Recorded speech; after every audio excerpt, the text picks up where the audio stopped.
You know what we stand for, right? Automation and efficiency and safety, technological advancement. But how does our flowback technology uphold our goals? Let's take a deeper look inside the ACU.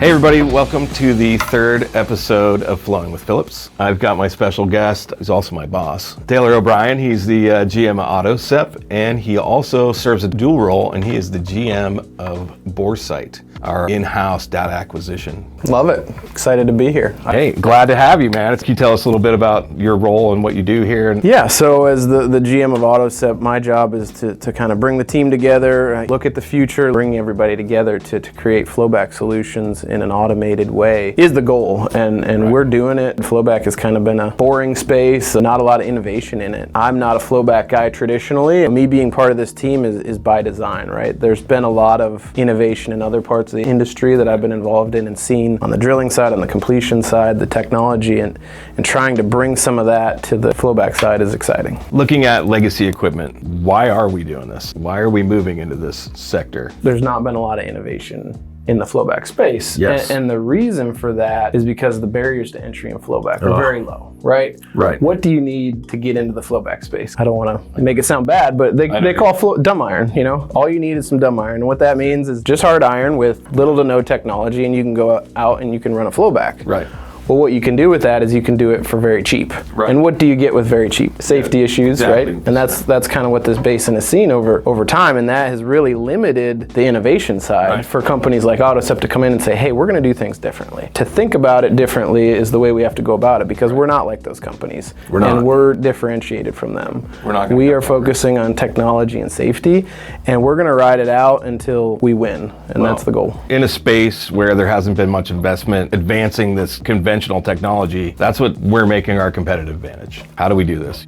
Secrets in the sauce, and our sauce is the ACU technology. With our system, there's some secrets inside of it. Well, yeah. You can't tell all the secrets. Can't tell all the secrets, obviously, but I think the key to our system is we use a proprietary guided wave radar. And what that does is it allows us to see the fluid level within our vertical vessel. And we use that to control the rest of our system. So that fluid level will oscillate. And as that moves, that has logic in the system that will talk to a downstream choke that will modulate based on the fluid returns that we're seeing in the vessel. The goals of that are to fully remotely operate the system, but there's a lot of systems out there that do say they're remote, do say that they're automated, but what's different about our system is it's not that fluid level is telling us something and then we have a guy saying, hey, open the choke here remotely. Right. It's actually talking to that choke, and it's actually modulating without any human intervention. We can't intervene, we can manually override. We can do all those things, but what the true differentiator for us when we think about, you know, how we have a competitive advantage over different people in the space is it's actually automated. One thing that's neat about our ACU is we have a 5,000 PSI vessel.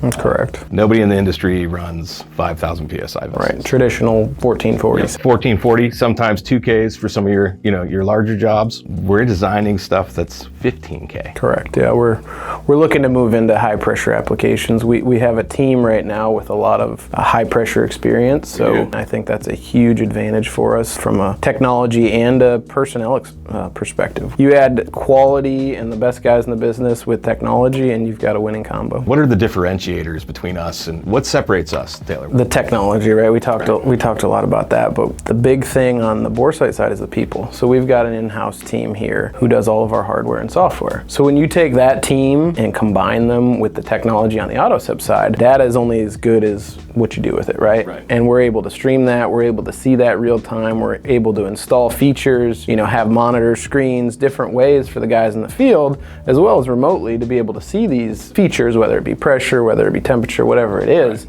and then they can make their informed decisions on that. So as we build the teams together, we're able to see the synergies between them so that we can grow them together. It's really going to advance us into the future as we try to automate the rest of the completion space. Everything that you do with AutoSep, with our Boresight team, is captured. Correct. So all the data is captured and logged. So we're able to see those choke modulations and those changes based on your fluid and gas returns. So what that does is it takes the manual portion out of it, right? That's a wrap of our third episode of Flowin with Phillips. Thanks, Taylor, for joining us today on Inside the ACU. Thanks for helping us better understand the inner workings of the ACU. If anybody wants to throw out some questions or comments, you can send an email to info@autoseptech.com, or you can look at our website, which is really easy, autoseptech.com. Hope you all have a great day, and look forward to seeing you all soon.